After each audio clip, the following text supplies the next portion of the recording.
What is up, everyone, and welcome to the Random Encounter Podcast, episode 158. I'm your host, James, and I'm joined by the Dress Fear Master, the Dominant himself, Bryant. Go Pack, go. And of course, we have the great Ace Attorney, Ash Destroy. Hey, what up, everybody?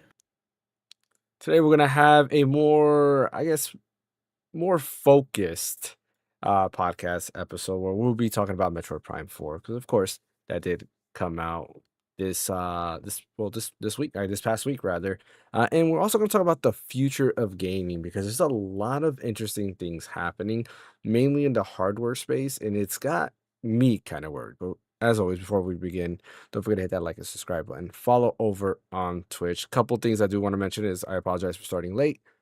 Went ahead and opened up OBS to realize that all the starting soon, the thanks for watching, and the be right back files, and the music that I use for all that was saved to OneDrive. I haven't paid for OneDrive in half a year, and they decided to basically, I guess, purge everything. I had completely forgot that those this were on freeloader. OneDrive. Yes, I had completely forgot that all those files were on OneDrive, so I had to quickly make a starting soon screen. Number two is I didn't realize that I don't have a vertical scene for just us three.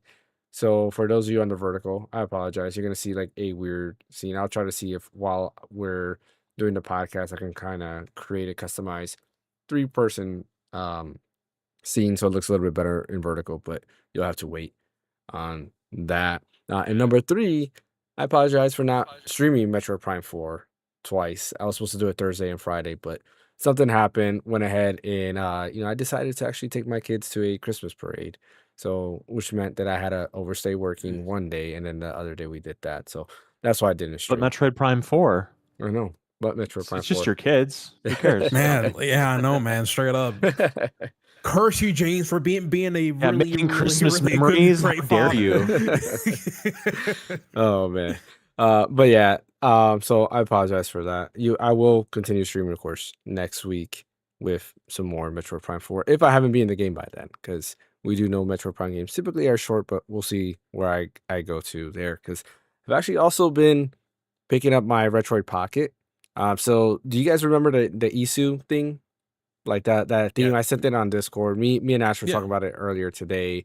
I don't know if you ever saw the video, Brian, but it is a front end that was being made. It had a bunch of cool features. And I found out a video that the creator of Isu, who actually stepped away because there was, controversy and stuff like that. And, it just got all out of hand. I did not realize that, I don't know if it was him or if somebody else like used that idea and created it, but in Emulation Station, they actually have a theme that actually is what he was showcasing. It has like up here, I don't know if you can see it, but it has like the time, your battery, and all that stuff. You can kind of see your games. If I press A, it's exactly set up how that was, which is kind of cool. And I did not know that this was a thing until today when I was watching the video. I was like, wait a minute, this is an actual thing. So yeah, pretty cool. So I went ahead and did that, and I will be playing around with my Retroid Pocket a little bit more. So no Metroid Prime 4 I had for me some bad tonight. luck. Uh-oh. With what? My Steam Deck Oh no. speaker again? The speaker stopped working. Oh my, is that the same one that you just buy a new one, right? Is that the new one that you bought, or? So what's interesting is that my previous one, I think I told you that the power LED stopped lighting up. And so I returned it to Valve and I bought a new one, and I got that one, and that one the power LED didn't work either.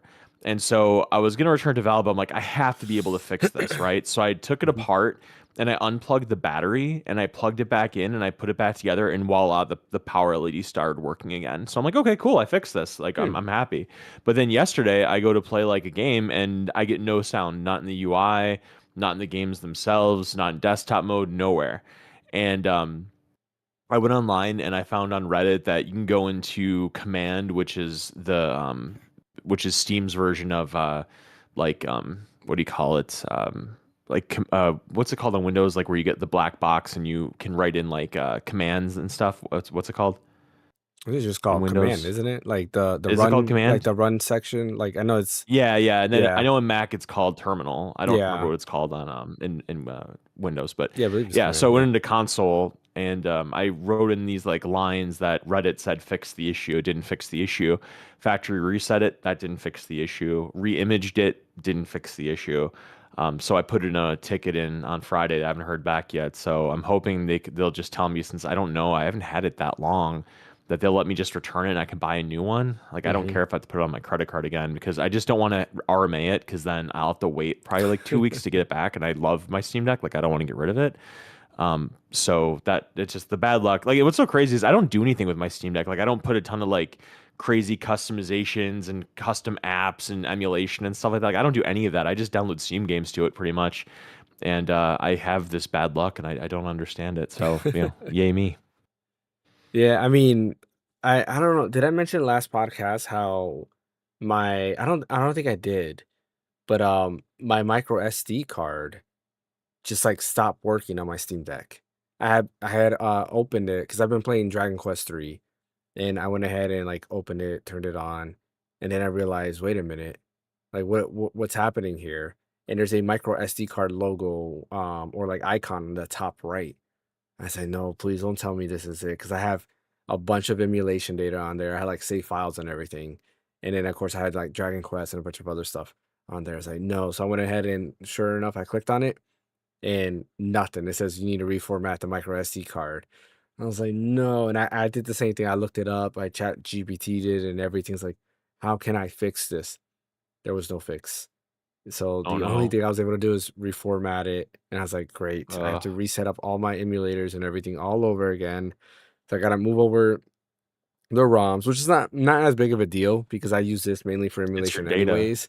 But still, it's like, yeah, to save data. Like I was really far in Breath of the Fire, um, Mother 3, and some other games that I was using that specifically for. I was like, great. And I had to re-download, of course, Dragon Quest 3, but luckily that data saves to the cloud, so it wasn't a big Yeah, issue. that's safe.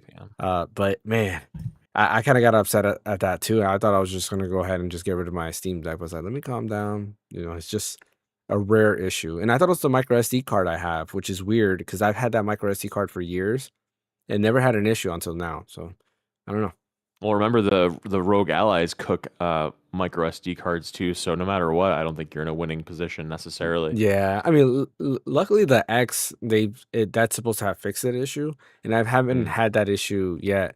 Oh, and speaking of the ROG Ally X, I'm glad you Uh-oh. brought that up. So remember how I told you to save the downloading data from Steam was Mhm. fixed? It's not. It Oh came no. back. It came back recently, and I was trying to download something else, and it was taking like 50 hours. I was like, "Come on, why? Why is this happening?" I'm Uh, so confused on what's going on with that. I Like, don't know either. with both of y'all, actually, especially with you, Brian, you gave me your first Steam Deck and it's still working perfectly fine. And you already And went you through saw the two. condition I gave it to you in, like it's Yeah. pristine, right? It was pristine, Yeah, yeah. but pretty much. And then, and already at this point, you already went through two different Steam Decks by now, and you're already having issues. I know. Friggin' James over here is having the worst luck when it comes to downloading games into the ROG Ally X, which is supposed to be way faster than the Steam Deck, but it's Yeah. not when it comes to downloads, at least. But I'm It, just confused on what kind of luck you guys have. I you, you and me both. Like I don't understand what's going on, but that will leave for a conversation for another day. I'll mess with that maybe after Metroid Prime 4, and we'll see.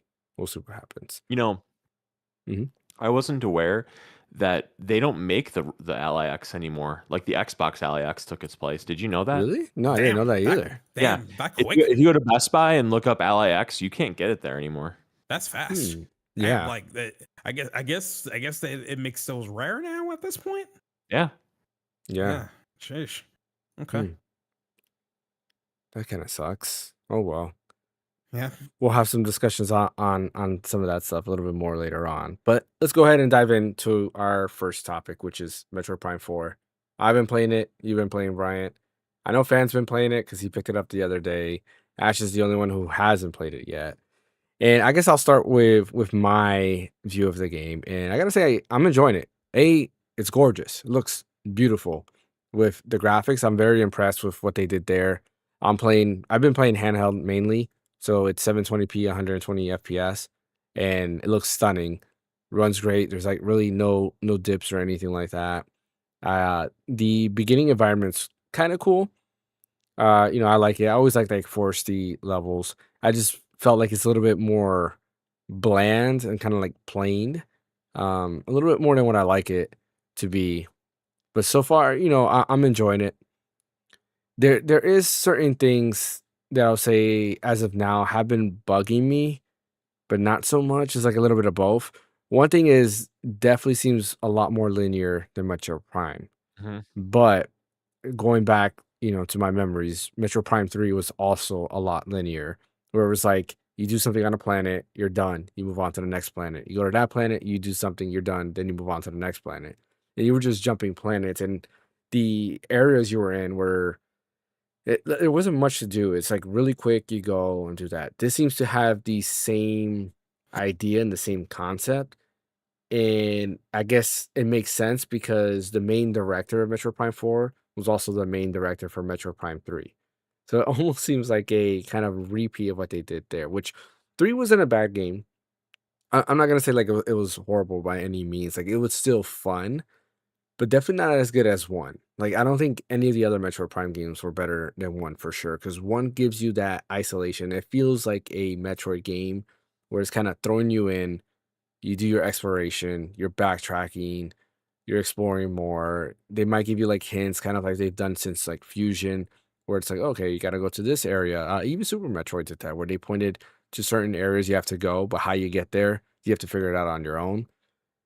This is a little bit more kind of like clear, where they explain everything up front. It's like, oh yeah, you got to turn on these 2 generators or these 2 towers, but they have no power, so you have to go ahead and do all this. Like they basically map out everything for you by dialogue, which I'm not a fan of. It's just like, just let me figure it out on my own. Go there. The other thing is the enemy design so far where I've been to. I feel like I'm not fighting that many enemies. Like everything is so small and just kind of like boring. It's not like Metroid Prime 1, 2, or 3, where you're fighting a lot of the pirates. Maybe later on in the game, I'm not exactly sure how far into it you are, yeah, Bryant, but where I'm in again that station where you're about to get Viola, because I've already seen the bike. I'm trying to turn on the powers to like Tower 1 and Tower 2. So like I just like turn on the power and I'm backtracking now to continue that. But so far I gotta say like it's good. The Miles McKenzie thing, that's his name, right? Miles McKenzie or Yeah. something like that. Okay. Him, he I can't really say that he's so far where I'm at, I don't think he's annoying. I think he's just your typical normal, like he's not a Navi or a like Fee from Skyward Sword. Like he's nothing like that. He just reminds me of any other game character that's just like your companion that kind of tells you what to do. Think of Uncharted, where Sully's telling you like, "Hey, I think there's a vine there. You can probably climb over to the other side or something." Like he's basically the same exact thing. I think people just blew it out of proportion, at least of where I'm at right now. But yeah, that's kind of my take. What about you, Brian? So funny, you and I are basically about the same place. Have you ridden Viola yet? No, I haven't. I haven't gotten Viola Okay. yet. Mhm. Okay. So I've gotten the bike and I've ridden Viola. I'm still in that world though, like where you're turning on the machines to make a Viola for yourself or Okay. Viola, whatever. There are some fights that are coming down the pike for Yeah, you, just FYI on the planet. They're pretty cool actually. that's nice. Like they use okay, I don't know about you, but the I feel like the scanning the button to go into scanning mode should be Y, and I feel like the button that goes into morph ball should be X. Do you feel that way? Yes, I'm constantly pressing X to go to morph ball instead of Y. Yeah. Yeah. I always screw that up, and it's like, is my brain broken or something like that? I don't know. So there's this boss fight where you have to like throw a bomb at him because there's a mechanic you get in the game where you lay down a bomb and then you go Mhm. into psychic mode and throw bombs and stuff. And there's a like a mini boss that you have to go into the ball form, throw a bomb at him like 3 times, and it's a lot of like switching in and out of modes and holding buttons, and it's definitely kind of taxing like to think of, oh, okay, I have to press this button, then I have to go into this mode, then I have to throw. Yeah. And there's a part of me that appreciates that it's complicated, but then there's another part of me that's like, this is kind of annoying, like having to do this mechanic over and over again because it's not very natural. It's very creaky. It's not, what's the word I'm looking for? It's not intuitive to go I from think like a ball. yeah, it's like you have to be well timed. Like that first boss you fight in the beginning before you get teleported to like the new world that you're in. Mhm. That boss where like if he does a move that hits was it? It's too big for you like to jump over. So or no, I'm sorry, it's up high, so you can't jump over. So you have to go into the morph ball. It has to be Right, timed perfect, or you're always getting hit. And I agree with that. right. It's like one of those things. It's like it just takes so much time because your brain is thinking. By the time you think, okay, I have to press the morph ball button, it's already too late because the animation's going slow, and then you get hit. Yeah, Right. that. It's very fast paced. Hmm. And I don't know if Metroid Prime was really like a fast paced game per se. Like I think about the first boss fight, the first not the first boss fight in Metroid Prime where you're fighting the alien and the column thing Hmm. on the ship. I'm talking about that first main one where it's like a big plant thing in Metroid Prime. And the only mechanic of that really was you're shooting a couple things, and then you go into morph ball mode, and then you go into this little tunnel and lay a bomb, and then that was it, and that was fine. That wasn't that complex. But in this, you get to this mini boss. It's like, okay, go into morph ball mode, drop a Hmm. bomb, hold R, get out of morph ball mode, get into psychic mode, hold the bomb, throw the bomb at the enemy, repeat 3 times, and it's like this is a lot. So that's just kind of a specific thing that I've noticed. But I'll kind of talk about. I'm hearing I'm hearing myself echo right now. Yeah, I hear it too. I think it's from you, Ash. You sure? Yeah, because you're. Oh, what the heck happened here? I hear James echoing now. You hear me? Do you hear echoes still? Now I don't. Okay. My No, I mic don't. my mic's not going off though. That's the thing. No, it was earlier when I was hearing the echo. I did see the green for around you. Hmm. Okay, Okay. we'll keep an eye on it. Hmm. Anyway, so kind of my broad feelings about it. So in the beginning, I was feeling real positive about it, and I was like, what's the internet so upset about? This is a great game, and you get off, you do the first mission where you're inside of you're on the planet, and then you fight the boss, then you get transported to the other planet. You're going through this jungle area, as you Hmm. mentioned, that has a bunch of small enemies and little bits and pieces to do. You're mainly doing it to get exposition for um, the alien race that gives you the psychic powers and stuff like that. And Hmm. it's good. Like I was enjoying it. It looked very pretty, as you mentioned. I'm playing it on my 4K television, and so it looks gorgeous. I played it in 4K 60. But then I started not to feel as hot on it all of a sudden as soon as Miles came into the picture, and I feel like that's kind of where it started to go south for me. And I'm not gonna say, oh, I'm hearing my echo again. I don't hear it. I That's heard it that's on. not that's That not was me because James, I think. Is I it me? actually turned on echo cancellation this time, so I know for a fact it's not me. I saw your green go, James, when my echo was happening. I don't know. Hmm. The weirdest part Let is me that I see. don't hear any of y'all echo at all. So keep talking. I'm trying to see if there's another audio source that's somehow duplicating here. Okay. Test, test, test, test. Hello. Test, test, test. I'm Do you talking hear about echo Metroid at all, Prime Ash? 4. Nope. Okay. Well, just keep an eye out, I guess, while I'm talking, Let and me we'll see see what something happens. here because it could be because I have the stream here. So let me see if I can do something. You can keep talking. I'm gonna try to on my end see. Hold on, let me see. All right. Do you hear background noise for me? No. All right, try that. We'll see if that Okay. works. Okay.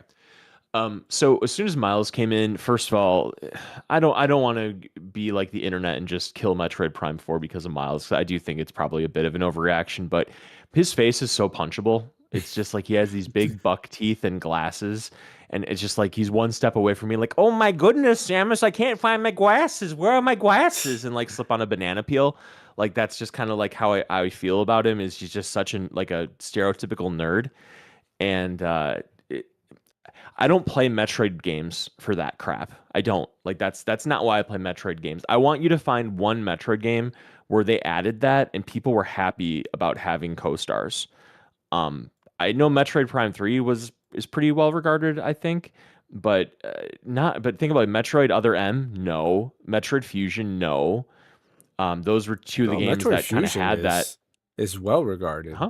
No, Yeah. Metroid Fusion's well regarded, but people were annoyed by the dialogue with like Oh, with the Adam. talking to talking to Adam and stuff like that. So no, I'm not talking. No, the game's great. I love Metroid Fusion, but when they started injecting that crap, that's just kind of where I feel like people started to have problems. And honestly, I'm not thrilled with it either because that's what made Metroid Prime so special in 2002 is that there wasn't anything like it really. You had first person shooters. You know, Halo had come out by that point, and you know that Metroid wasn't special because it was a first. Metroid Prime wasn't special because it was a first person shooter. It was special because you got dropped into this alien world and you had Hmm. nothing.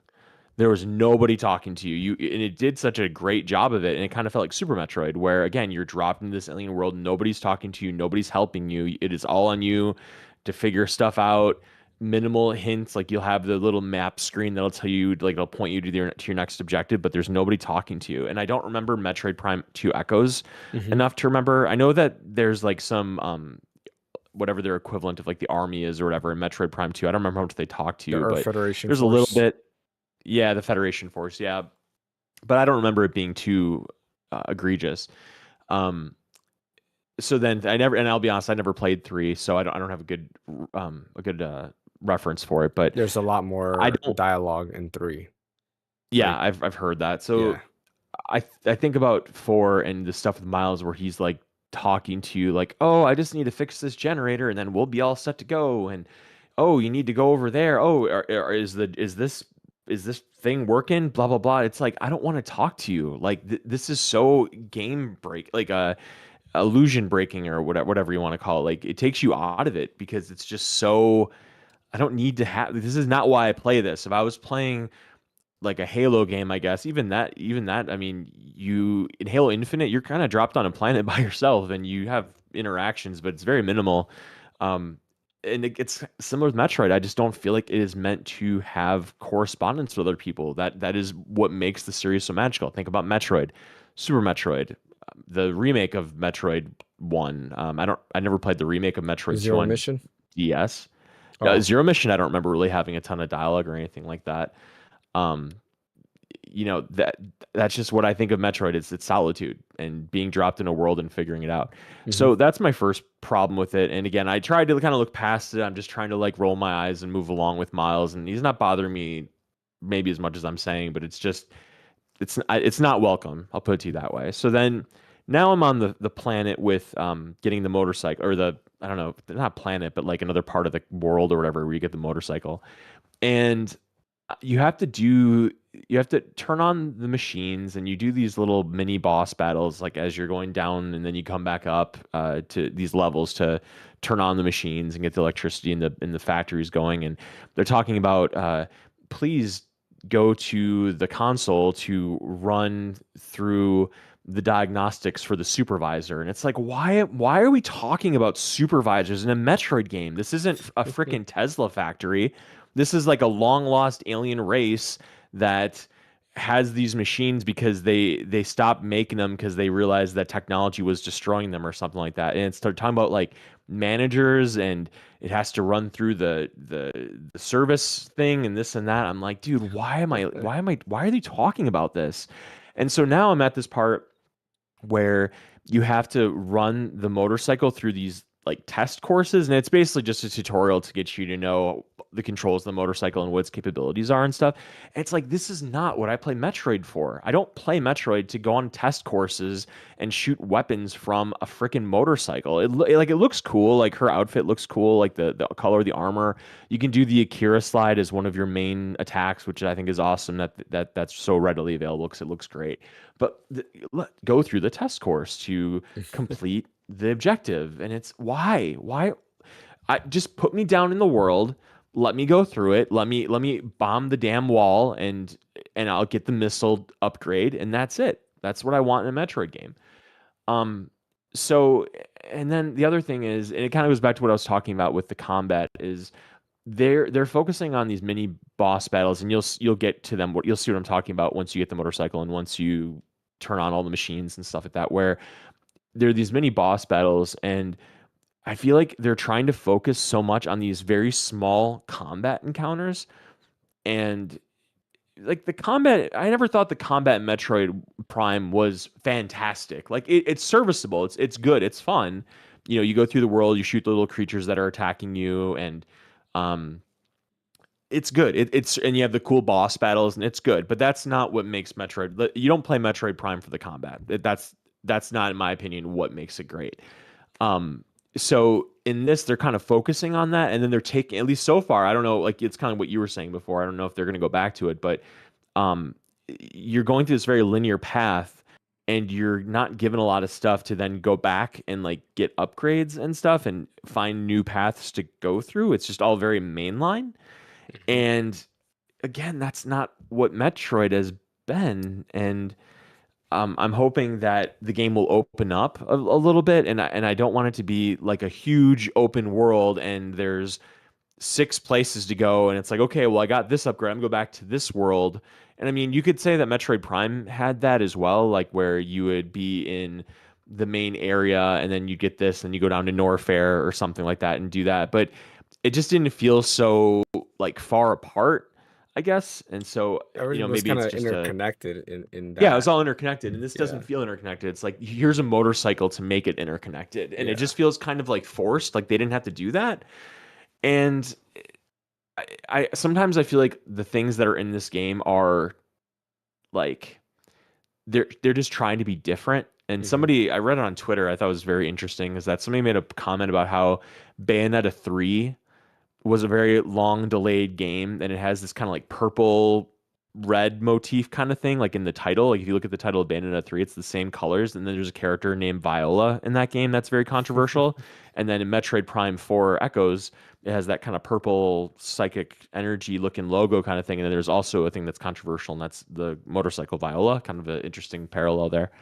Um, so so that's the stuff that I kind of have a problem with, and I'm totally not saying it's bad or anything like that, and I'm willing to give it a chance to open up and to really be exceptional, but I can kind of start to see where the cracks are for me. So those are the things that I know so far that I'm not enjoying. What I am enjoying is I think that, like you said, the game's very pretty. The music's pretty solid. I do like the world design of the motorcycle world, like all the electricity and all like the power lines and Yeah. the spinning turbines and the like. It looks pretty cool. It's very like metal looking, and I like it.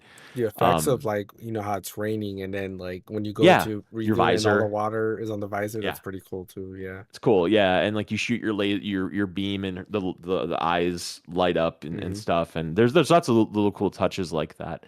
And the forests look great too, but it's just okay. I want to go back to there, and I want to use my powers to open new paths and stuff. And like you said, it just feels very linear, and I Hmm. don't know where it's going. I don't know how it's going to be. So that's just kind of where I am with it. And I do like it. Like I'm looking forward to finishing up the podcast and going back to it and finishing up the motorcycle plan as much as I can until I need the next power up. Um, but well, I'm a little apprehensive, but we're gonna keep going through it because I gotta keep going. But that's my take on Metroid Prime 4 Beyond.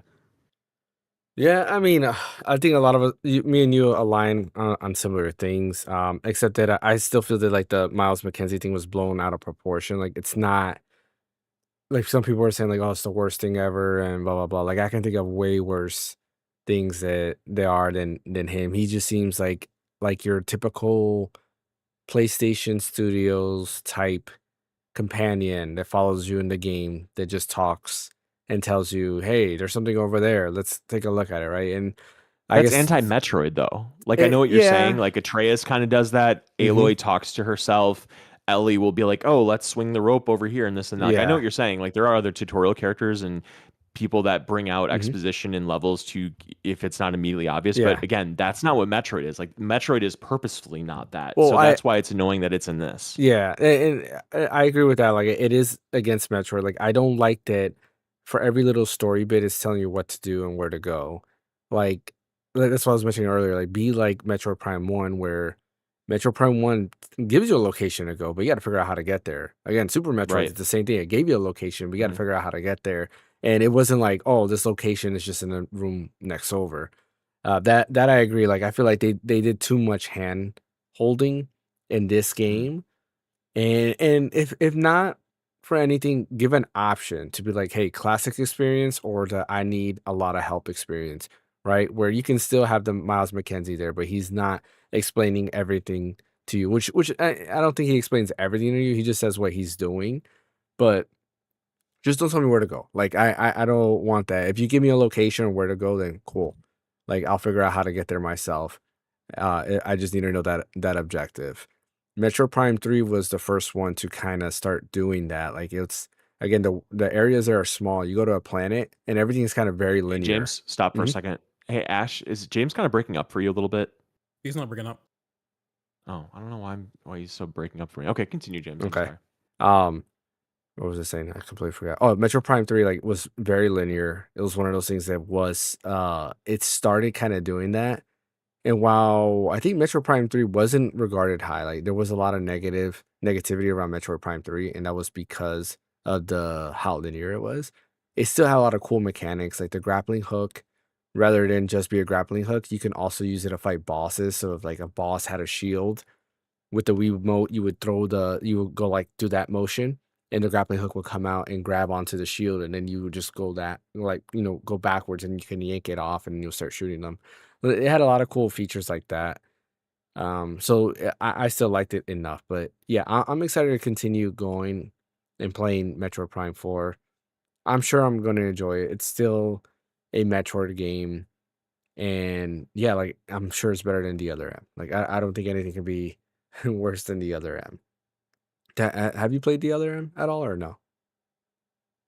A little bit. A little bit. Okay. Yeah, like I don't mind the dialogue in Metroid Prime. Like I said, 3 had it, and it didn't bother me much. There was the soldiers in there. Like the opening scene is very similar to actually what happens in Metroid Prime 4, where there's other like Earth Federation soldiers and they're dying and there's a lot of fighting going on. There's some cool stuff happening there. Like that stuff doesn't bother me, but I just hate the more linear aspect. Like you have a hub world, which what it seems like. If you look at the planet itself, it's like you have the desert and there's like multiple hub worlds around it, and I think that's the kind of like you shouldn't have done that. Almost like if it was a last minute decision, like, hey, we got to make this open world somehow. How do we do that? Oh, let's add this desert. It's easy to put in, and we can connect all the worlds that way. But yeah, we'll see. Hopefully, still enough people buy it, and we get a better Metroid game in the future. Because if not, I'll be sad. Yeah, for Well, we'll for probably be like like 50. another 10 years. Yeah. hmm Yeah, right. Exactly. Um, I'm gonna leave and come right back because you're breaking up for me really bad. Okay. Am I breaking up All for right, you hang on. too, Ash, or no? You're good. You're not hearing him break up at all? Seriously? Like No, distortion, anything? Mm. no. If you look at your connection, like at the bottom, does it show green, yellow, or red, or anything like that when it comes to your connection, or is it a signal or something like that? Do you see that? Where do I see that? On the So, Discord, I'm yeah, fully green. in Discord at the bottom left, you should see like your name, and on top of it, Oh you should yeah. see It's green. it's Yeah, all I'm green green. Now, too. if you click on where it says, if you just click on, yeah, click on hover over view connected, then click on video details. What's like the average ping for you or something? And then 50. what about the outbound packet loss rate? Is there any number above 0%? Nope. That's odd. I don't know. I don't know what to say. Okay, I'll leave and I'll come back and see if it's any better. Hang on. Okay. Yeah. Yeah, because I'm looking here, everything's good. The only thing that I fixed was my audio source, but then Brian said he was hearing my echo, so I don't know I wanna. if that's it. The whole reason I think he was hearing his echo was because I had it set to stream, and since on stream I had it set up so that your guys' audio was also available. That's probably why. Okay. Yeah. Um. Cool. Well, that's Metro Prime 4. We'll go ahead and move on to our next topic, and that is the That's a little future better now. of gaming. So this is a little bit. We talked plenty of times on the podcast about the future of gaming and how we think it starts. Usually, a lot of it has to do with Xbox and just games itself and how studios are not as for example, we talked about a while back, like PlayStation, you're not getting as many exclusives as you were in the PS4 or even the PS3 era or even PS2. And we've talked about like how we were worried about the future. But in this case, what I'm gonna talk about is more hardware specific. Because regardless of software, you need the hardware. You need the hardware to be able to play these games. And because of AI, we're sitting at what seems to be a very dark time. And that is because RAM prices are out of control. RAM is ridiculous. Like you're looking at almost like 32 gigs of RAM is like $300 for DDR4 memory. Not even DDR5, like DDR4 memory. And it just seems to be one of those things that is not stopping. We do know that there seems to be a shortage on RAM, and that's because all these AI companies are kind of mass like hoarding them for their data centers and everything and so forth. And that is not a good not a good what's the right word I'm looking for? Like a good glimpse at what might be yet to come. Because if RAM prices stay high, we know we probably will get a price increase on the PS5, the Xbox Series X and S, the Switch 2, the Steam Deck. We already know that the Steam machine is probably going to be priced higher than than what we expected because of what's going on with the RAM prices, which is kind of You have sad. Crucial. Yeah, exactly. We have Crucial, who was kind of like they were really good. Like I like Crucial. They had really nice SSDs. Their RAM was great. They're exiting the consumer business altogether, which definitely brings less competition. Crucial is owned by Micron. Micron is one of three. There's only three manufacturers of RAM, right? You have Samsung, SK Hinox, or Hinox, I believe is how you pronounce it, and then you have Crucial. There's only three. Or not Crucial, I'm sorry, Micron, which is the parent company. Micron, no more. So that leaves you Samsung and SK Hynix. Yes, Corsair, you can find a Corsair RAM that is not made by Corsair. They're kind of just grabbing it and putting their name on it. But those are the three main manufacturers for those chips that are used in SSDs and in RAM. And pretty much anything that has to do with like that type of hardware. Who does Corsair use? I'm not sure if they use SK. I'm assuming it's SK Hinox, and not Samsung. I don't know who uses Samsung for RAM. Samsung. No, yeah, Samsung actually doesn't do any RAM themselves, which is interesting. Oh, really? Yeah, they only do their external. They do like SSDs and external SSDs, but they don't do RAM. But they do sell that memory for people to use for RAM, which is funny. But yeah. I don't know. Like I've been thinking about it a lot. It's like 5 years from now, or not even maybe 10 years from now, if this continues, it might be one of those things where I'm like, I can't buy another console because it's like $1,000 just for like the Switch 3 or something like that. What do you guys think about this ongoing situation? I mean, Go not back only to the just Neo Geo days. Remember Neo Geo? It's like $1,000 console for back in the 90s.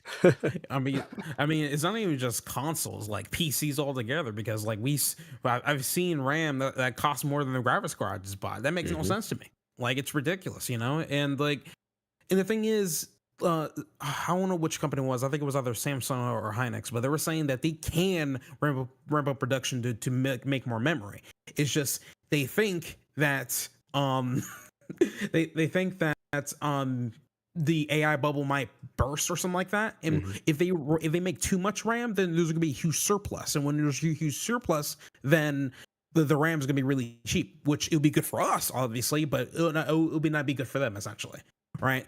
It's I know this is kind of unrelated, but I kind of find it interesting with the Black Fridays with the Switch 2 that you're able to get essentially Mario Kart World for free within the same year.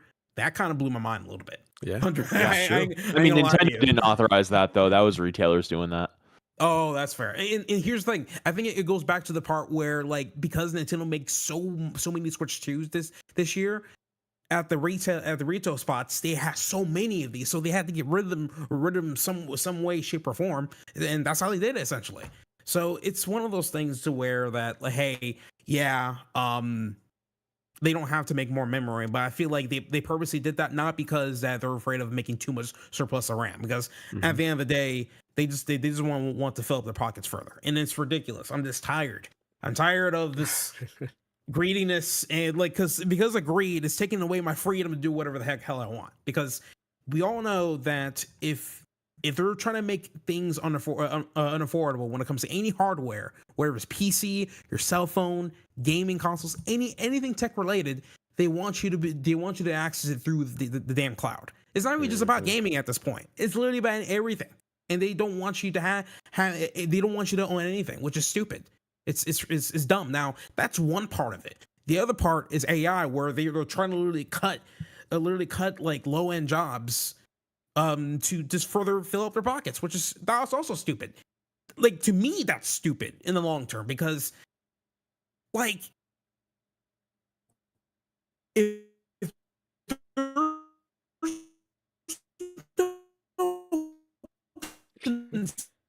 Ash, you're breaking up. Okay, so it wasn't just me. Yeah. Produce for, right? How are you supposed to get your money? Does that make any sense? Oh crap! Yeah, we didn't get any of that the last like 20 seconds. Hello?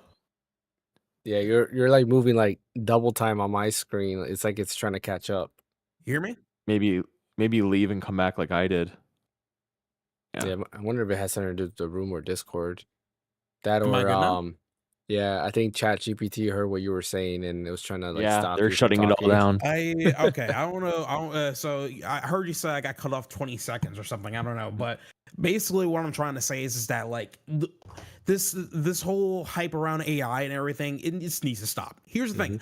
I love AI to a certain extent. It doesn't need to replace everything, but that's what they want, which is why. I'm like, Jesus Christ, like, AI doesn't need to go, because I know certain people that just fully despise any form of AI, which I'm like, listen, you can't fully hate AI and you can't fully love AI. AI has a place somewhere, and it needs to be in the right hands right now, because right now they're trying to literally just force consumers. I mean, sometimes even like force consumers to no longer be consumers anymore due to the rate things are going right now. Which, what the hell, man? I'm just done. Yeah, I'm done. I was born in the wrong friggin' era, bro. I wish I was born in 1970s, bro. Like, I'm not playing. Jesus, this AI crap, man. Like, here's the thing.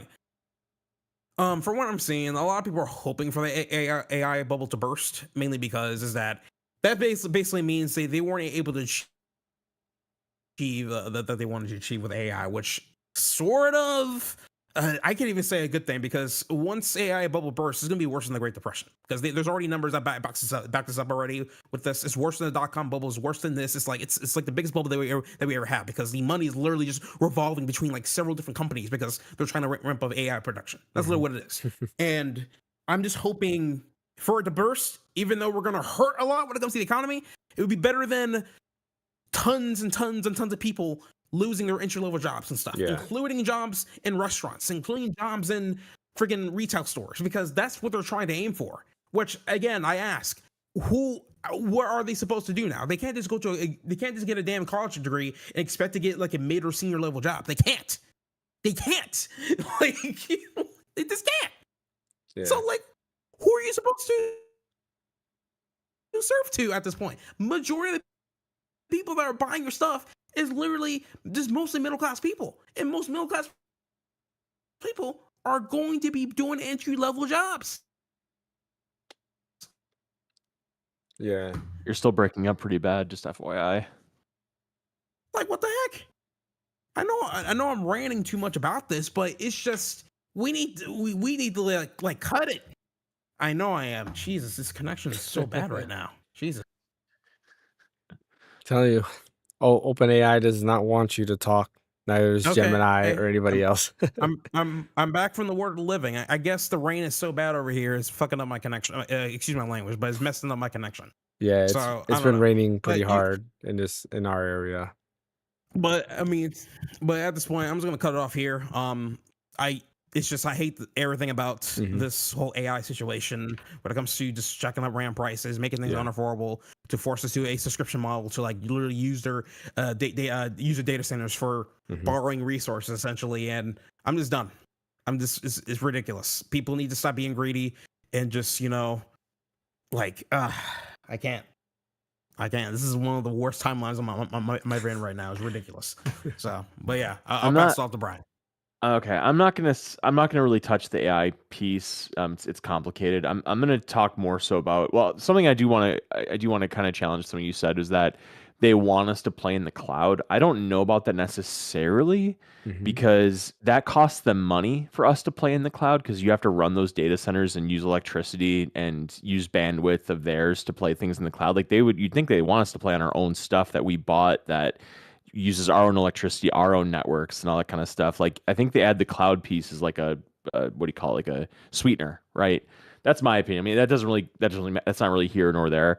But I think that it's something where I don't know. I don't know about that. But I when it mean, comes to the it could be one of prices, those things like a double dip, right? Like, you have to pay for PlayStation plus buy the game, right? Like, if they force you into that direction, then they're gonna make that money because it's like, oh, you need to have what is it, $160 premium to do cloud gaming, plus you need to buy a $70 or $80 game on top of that.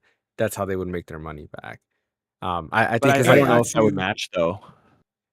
I think not No, now, but no. like the way, like Oh no. in my And to add on head. top of that, we. Mm, Go ahead, Ash.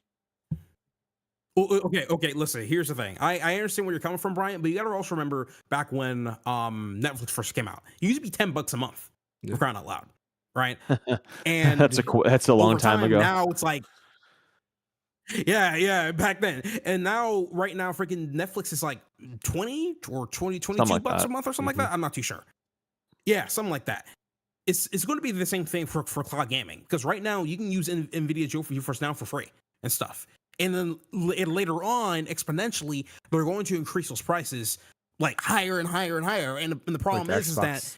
people have no other choice but to abide by it because they can't just give themselves a new PC because it's still unaffordable at this point. So most people have to hang on with the stuff they already have, and if it breaks, then crap, then I got to use GeForce Now at this point.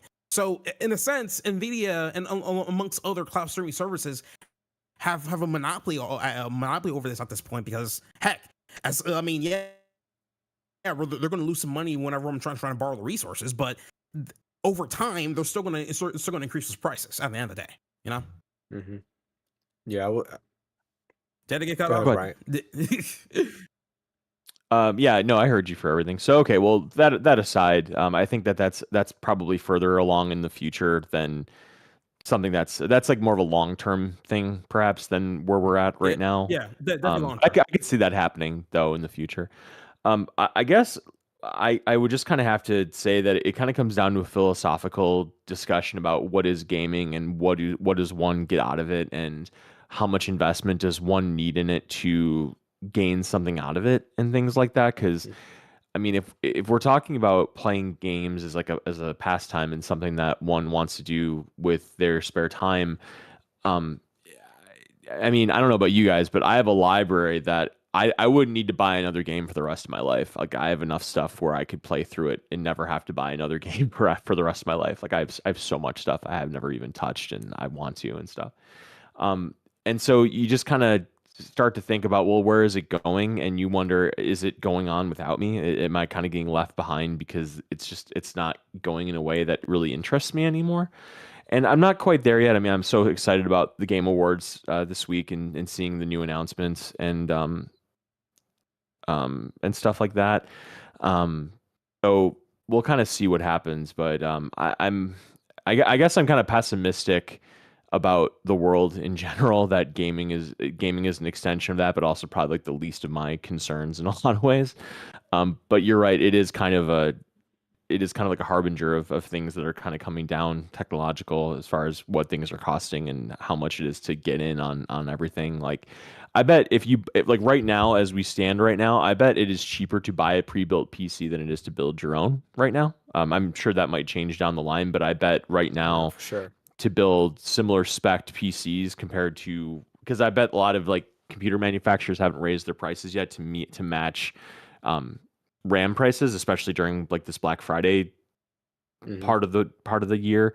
I bet there's still some good deals. So I would say that if you are somebody that's looking to get a PC or upgrade your PC, like now is the time to be scouring to try to find a really good deal, because it's next year it's going to be awful. Like everything's going to suck next year. Like there's going to be nothing. Like I hate to have such a pessimistic take on the podcast, but nothing's going to get more affordable. Everything's going to get more expensive next year.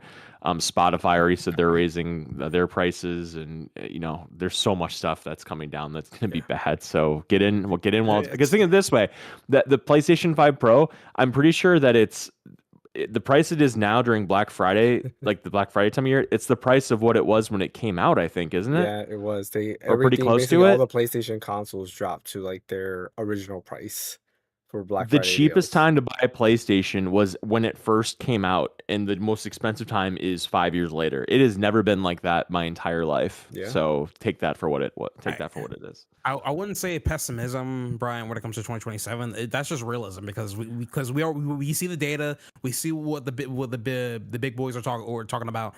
Everything's going to rise. You mean up. 2026? You said 2027. I was talking about 2026. Honestly, I'm also counting 2027 too, depending on how long Okay. this crap is going to be. But yeah, both Okay. 2026 and 2027. Because Okay. man, All right. I'm more immediate. Yeah. Okay. yeah, it's all good. But like, yeah, it's I Yeah. honestly, if there's a good amount of people that are like that want to resist against this, I feel like the best thing for them to do is probably doing emulation at this point, and just literally going back to all the classics that they never played and stuff, and just go start from there. Don't buy a single new AAA title or something like that. Mhm. Still support the indies, by the way. Still support the indies. They're trying their best out there, but any new AAAs, or I don't know about double A's, but like just ignore that and just just hop into the classics, man. So many games waiting for you, bro. I'm telling you. I'm just saying. It's kind Yeah. of free. I don't know. I mean, But yeah, I have like on my Metroid Pocket, like I have, I don't know how many. Oops, lower that. I have a lot. I don't think it tells me. No, it doesn't tell me the whole amount, but like I have a ton of games. Some that I played before, and some I have never played. Like if I look at my PSP, no, that's a bad example. I played all of those. If I look at PS2, that's also a bad example. I played all of those. Yeah, I'm trying to find.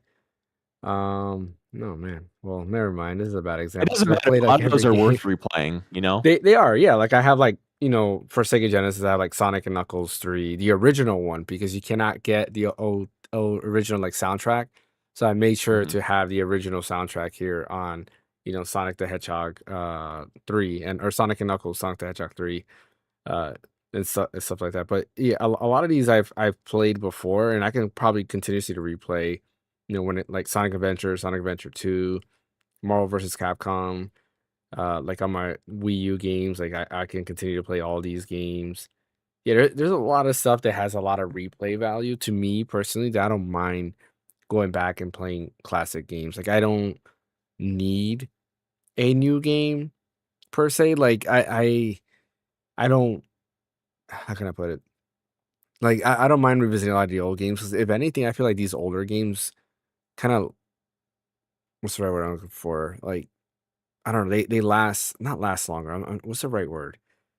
They stand like the test of time. They yeah, age they age well. like fine wine. Yeah, exactly. Because Yeah. Donkey Kong Country, you can go back to Donkey Kong Country and just continue playing it. Versus where some modern games, it's just like I beat it and I'm like, all right, cool. I'm probably never gonna ever play this game again. Some of them are a little bit different. Like Lost Odyssey, while it's not modern because it was what was that post you sent? It was 18 years ago or something like that, which is still Yep. crazy to think. But like Lost Odyssey to me is still modern because it's Xbox 360 era. That's another game that I can go back to, where I'm trying to think of something that came out recently that I probably would never go back to again after it beat. A lot of them are like the PS3, PS4 era games, like Uncharted. Once I beat it, I was like, cool. I enjoyed it. That's fine. Last of Us, I beat it. Cool. I enjoyed it, and I'm probably never gonna pick up that game ever again and play through it. Now, if it has multiplayer like Halo, like I will probably replay Halo multiple times, but that's because it's a multiplayer. If I can play with somebody, it's a little bit more fun than playing on your own.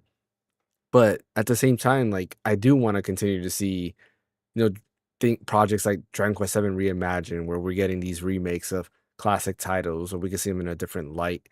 And if gaming kind of goes downhill in the future, we're not going to get more of that. We're not going to get remakes of a possible Pokemon Red and Blue remake or anything like that. We won't get those again. We're not going to get Persona 3 Reload or anything like that. You won't ever get that Persona 1 and 2 remake that you want, Ash. Like if We it might. continues going down a path like this. Hey, don't Wait. say that. Don't say that, Wait, bro. hold on. That We hurts my we might feelings. not anyways, because that other news that happened. Did you hear about that font thing? The font Oh manufacturer. Did you yeah. hear about that yet?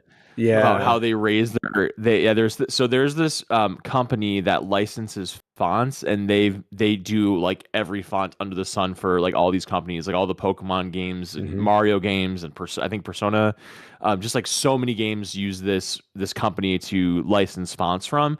And to license a font from them, it was like $235 or something like that, and now it's raised to like $235,000. And so people are saying that there's this risk of a lot of these games that are getting like old Nintendo games and games that could be like remastered or remade, them having to kind of go back to the well and just like make crappy or totally different fonts for them, because this Yeah. company just totally wrecked what they were doing to license their fonts. Which that was very interesting news to me, that the companies even license that you what do you call it, like outsource fonts. Yeah. Like I thought that was all made in house. I wasn't aware that a company was outsourced for that kind of thing. Yeah. Same here. I Yeah, didn't. I thought that was all in house too. I'm surprised about Nope, that as well. apparently not. Yeah, I did read that, and I'm like, that's interesting. And it's just another thing of the bad state of gaming. Like, honestly, Right? I don't know. Like, I don't know what the future holds. The Switch 2 is probably going to be my main console for now because of I don't know what's going to happen with the PC market. Not only that, like it seems like a lot of PC games coming out lately are not well optimized. So it's like if I have to pick and choose, I would do Switch 2 if I can, unless it's not available on Switch 2. Like I think of something like Visions of Mana.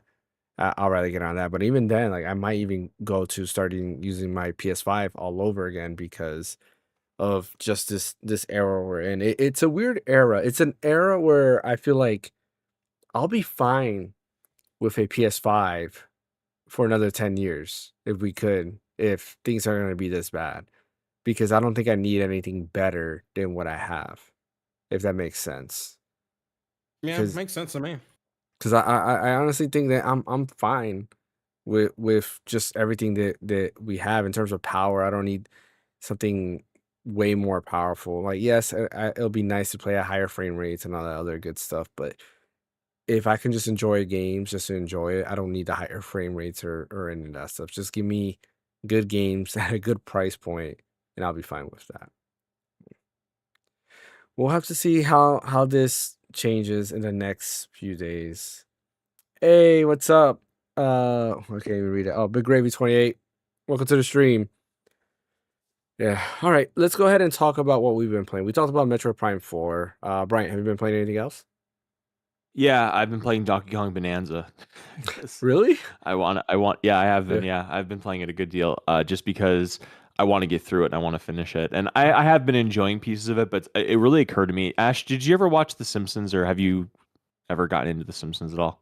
I watch The Simpsons every now and then if I'm bored. Okay. So I definitely know. Or when you were a Definitely know what kid, Simpsons did is. you watch any of it? Yeah. Like way back? Like, oh, James, have you watched any Simpsons or I used grew to. up Like I with it at remember all? as a kid. I haven't watched anything in a long time. Like Okay. easily over like 20 something years. Okay, that's about when it stopped being amazing. So I realized something while playing Donkey Kong Bonanza, and that's I'm somebody that I would probably say I have some form of OCD. Like I'm very organized, I'm very clean, I'm very in games. I want to explore everything. I want to look at every Mhm. graphical detail. So I play games very slowly because, like for example, in Metroid Prime 4, when I'm in that motorcycle factory, I want to look at the textures of everything because, like, you think about a lot of work goes into Yeah. very minute details that people just kind of pass through, and so I try to like take time to like really take in everything and take in the little lines and geometry and stuff like that in design and everything like that. And so when I'm playing Donkey Kong Bonanza, those worst qualities about myself, well, I put worse in quotes, but it's like those qualities of myself make it so it takes me so long to get through stuff in Donkey Kong Bonanza just because I want to like break everything and explore everything. And so the analogy I kind of had was there's this episode of The Simpsons. I might be crossing like two episodes, but I'll just try to meld it into one. But the episode is where Homer, it's a Halloween of, I think it's a Treehouse of Horror episode where Homer it says like I would give my soul for a donut or something, and then Ned Flanders comes as Satan and he gives Homer a donut and he says, "Okay, well, if you finish this, your soul is mine for eternity in hell or whatever." And so Homer, I think he finishes it or somebody in the family finishes it. I think somebody in the family finishes it because he like leaves just a little piece of it, so he doesn't get his soul taken. And he goes to hell, and what his punishment is he sits in this machine while like a demon is like force feeding him donuts from this machine, and he just loves it. Like he's just eating all these donuts, and he's getting like super fat, and like the demon is like, we're running out of donuts. Like the machine is like running out, and Homer, it's not a punishment to him. And so I want to say the devil's like, okay, well I can't punish you anymore, so I'm gonna like put you back on Earth with your family. And Homer's head is a donut, and he is like eating himself because his head's a donut. And I kind of feel like that's me when I play Donkey Kong Bonanza, where it's like I have all these really awful impulses to like dig into the levels and like find all the coins and find all the maps and to find all the secret bananas. And it's just I probably could have mainlined the game if I didn't do all that crap. I probably could have finished it by now, but I'm just so drawn to like digging into the world, getting the fossils and powering up and doing all these side missions and stuff like that. So it kind of like brings out the worst part of gaming for me in some ways. Like it can be kind of rewarding and kind of fulfilling, but at the same time, it's like this just feels like busy work. It kind of just feels like you're finger painting in a way because it's just all very immediately gratifying because the controller rumbles and the environment destruction looks cool, and it's like, well, this isn't really what I play games for generally. So I am liking it. It's not game of the year. Like I don't get people that say that Donkey Kong Bonanza is game of the year. I don't get why it's in contention for that even. It's not bad. It's certainly not bad. I am having fun with it overall, but I think IGN gave it a 10, I want to say, and the fact that they gave Expedition 33 a 9, I don't get it. But anyway, I'm trying to think what else I've been playing, if I've been playing anything else. I was playing Pools in VR. I don't remember if I talked about that last time, but Pools came out on PSVR 2, and I was playing that, and I was loving it. It was great. I don't know if you guys remember that Pools game I showed you, where it's like these big spaces with like bodies of water in them, and you go through slides and stuff. I still love that game. In VR, it's amazing because it kind of has that Metroid feel where you're walking through like steam rooms and like the visor on your VR steams up and stuff like that. So that's pretty cool. I'm trying to think if I play anything else. I bought Octopath Traveler 0. I haven't started it yet. Yeah, I guess I feel like I was playing something on Steam recently. You were. I remember you being on Steam playing something, and I was like, "Oh, that's interesting." I don't remember what it was though. What was I playing on Steam? I was playing something random on Steam. I don't know where. I don't remember. I can't look right now, anyways. But yeah, that's pretty much it. I would say Donkey Kong Bonanza, and now it's Metroid, obviously, and then jumping into PSVR 2, which was a fun time. But yeah, that's probably it. What about you, Ash? What you been playing? Let me say. Well, I mean, since I got a new graphics card, I wanted to give it another test run on. Oh, what'd you get? Yeah, I got the 9070 XT. Okay. Oh, cool. Yeah. How's it go? Runs butterly smooth on everything I throw at it. Nice. The first game I tried it on was Stellar Blade because I was just curious to see, like how smooth it would run. And yeah, it was basically holding 128 FPS so majority of the time of the game. And like, what's great was that like there was no, even sometimes it dips to like 100 frames, but you wouldn't even notice it and stuff because how smooth the game runs and stuff. So, and like, and correct me if I'm wrong, I'm pretty sure that game was optimized for NVIDIA. So it's the fact that I'm able to run a game that smooth with a card that is not really well optimized for, but still I was having a blast with it. So, I think after that, I'm probably going to actually buy Stellar Blade because I was testing it on the demo itself, and knowing the full release is probably even runs better than the demo itself already. So there's that. My 2024 Goatee. Yep. And then I think that's really about it. Unless you want to count Wuthering Waves, I guess. But I mean, that's pretty much it. I'm trying my best to get back into Expedition 33 before the Game Awards. That's like my new deadline I have now. So That's next Thursday. Just finish it. yeah. You're so overpowered. You can just go walk in there and finish it, and then you can go back and do all your new game, all your stuff. I know, but it's not fun at that point. That's fine. So it's not fun. So we mentioned like Metroid Prime 4, I've been playing that. Dragon Quest 3. So I got to the part where you had to fight Baramos, and it's funny because I think I mentioned this last podcast. I turned on all the hints. I got sick and tired of like trying to remember where I needed to go. So I was just like, tell me where I needed to go. It's funny because we're talking about Metroid Prime and not doing that. But this is a game that I played before already. So it's like I already know kind of like what to do, but like I have forgot because I took a break from playing Dragon Quest 3 for quite some time. And I was like, shoot, I don't remember what the next thing I'm supposed to do is. And even though they give you like hints, like there's like an objective meter, it's very broad. Like one was there also has you have to find the 7 orbs, and it's broad, right? So I was like, okay, I remember I found 1 orb. I have no clue where I left off, like what orb was I going after next, and so forth. And then I started, slowly remembering stuff. But I was like, you know what? Just tell me where to go. Like I really don't want to have to search around and kind of remember. Did I go to this place? Did I go to this place? So yeah. But now I'm grinding because I'm severely underleveled, and Baramos just needs a higher level. And then I was doing job class changes. So in Dragon Quest 3, you can change your class pretty much as many times as you want. But what happens is when you change your class, you start back at level 1, but you keep half of your stats. Yep. So if you're, level 30, and let's say all your stats are level 30, you go and choose a different vocation. You go to level 1, but your stats, instead of it going back to, let's say, level 1, they go to level 15. So they cut it in half. And you also gain XP faster and your stats grow faster. So a level 25, for example, warrior would probably have the same strength as like a level 50 warrior, which is kind of cool. So I've just been grinding, trying to get my rest of my team strong because the hero's already strong because I give him all the seeds that I get. So his strength, his HP, his MP, and everything is just ridiculously high. I just need everybody else to be like on par with him or close, so I can go ahead and fight Baramos and continue, kind of finish the game there. I played a little bit of Dragon Quest 1 as well on Switch 2.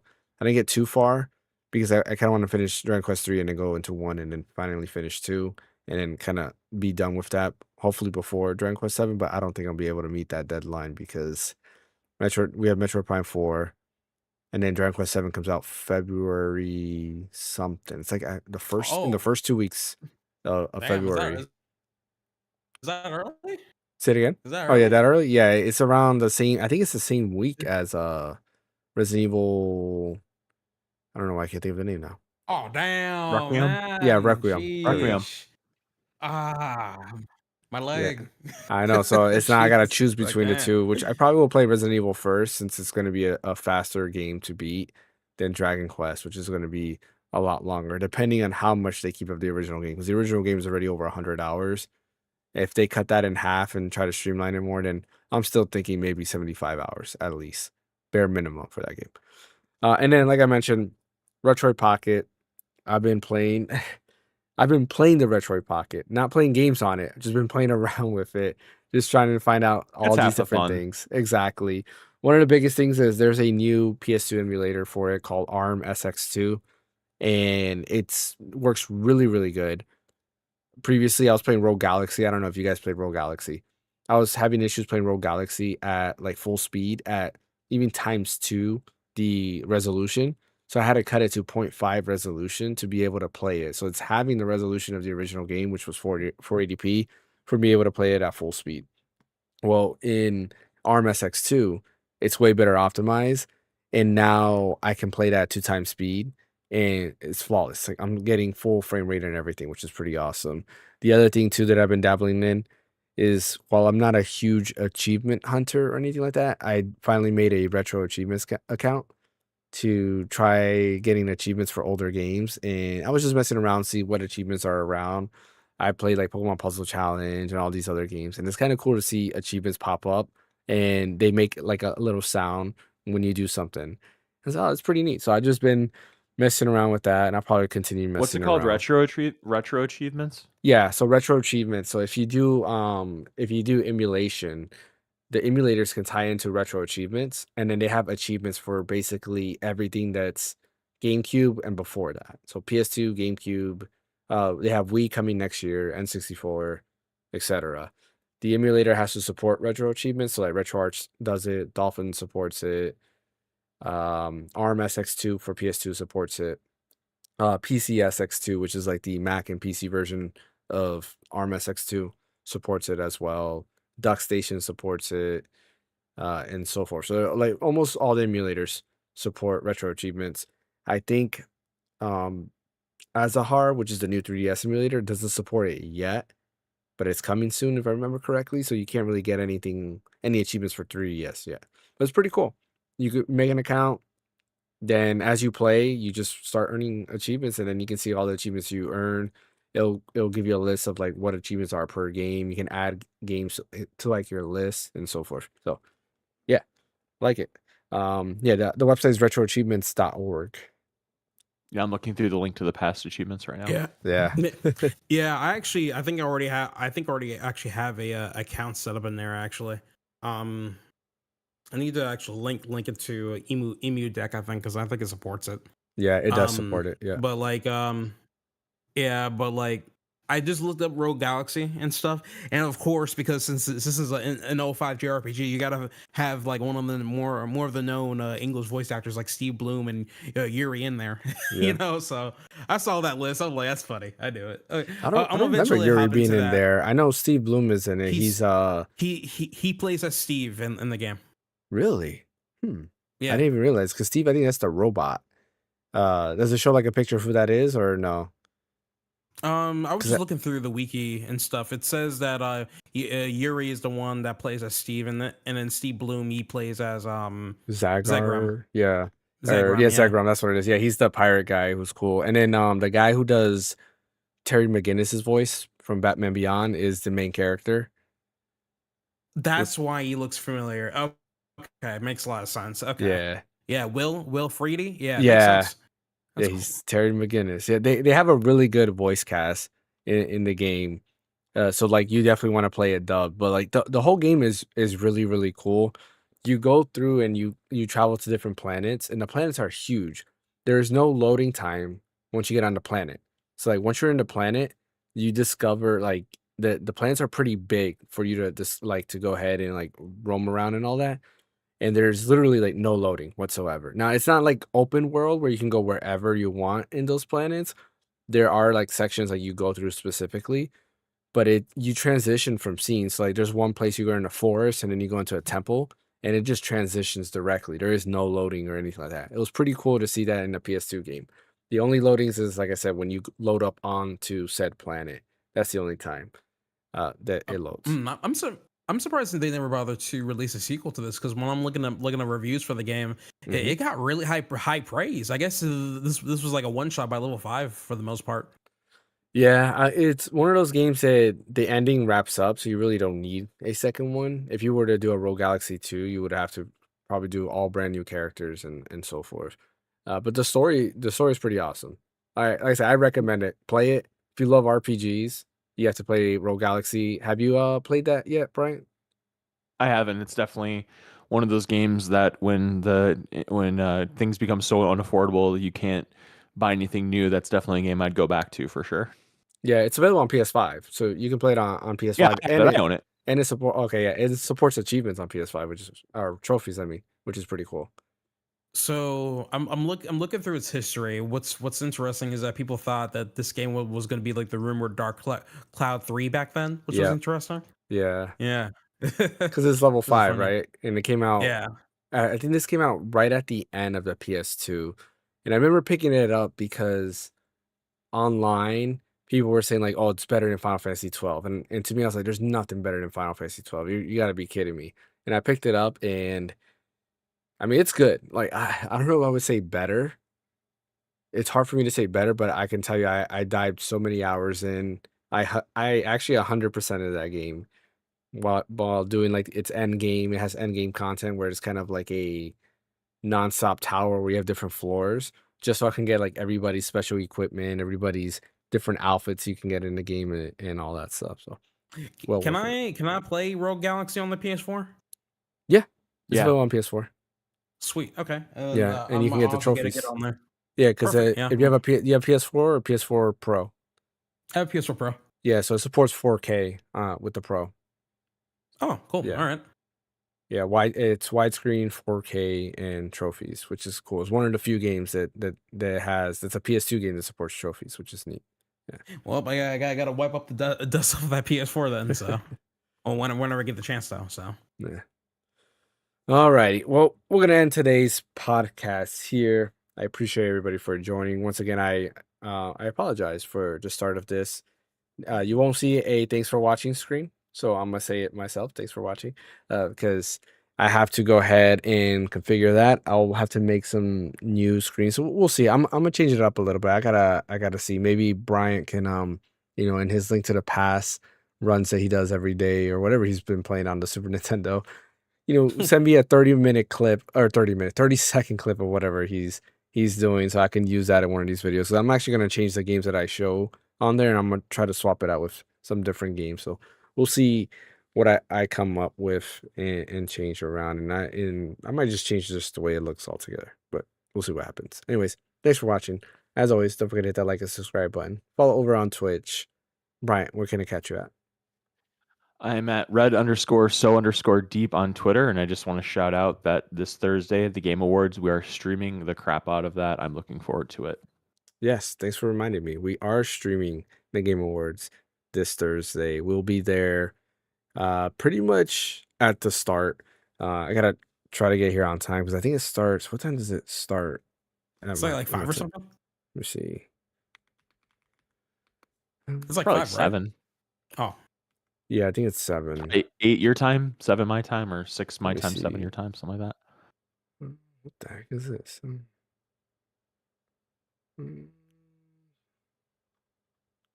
Why is there no start time? It is.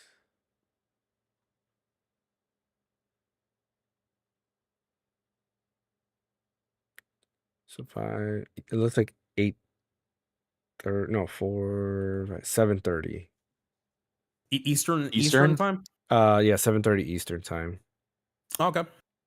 Yeah. I mean, I'll be good anyway since I already took the day off for it, so I'm ready to go. Yeah, so Me the too. first 30 minutes is like, so technically 8 o'clock is like the official start. The first 30 minutes are like the smaller stuff where they just kind of run through and it's just kind of like ad placement and things like that. So hopefully I can get here on time. If not, we might have to start at 8. So I'm gonna try to rush to get here on time for that stuff. But regardless, we'll be there watching it all together and having fun. Fan won't be with us, unfortunately.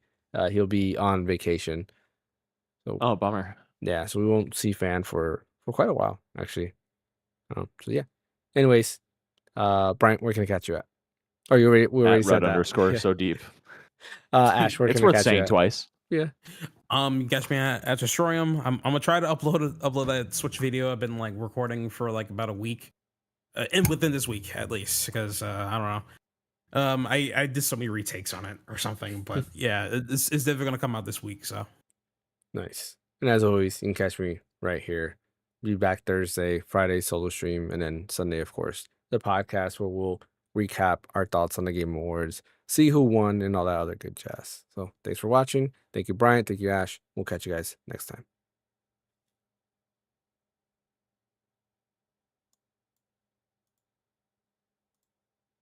hey, Brian, nice.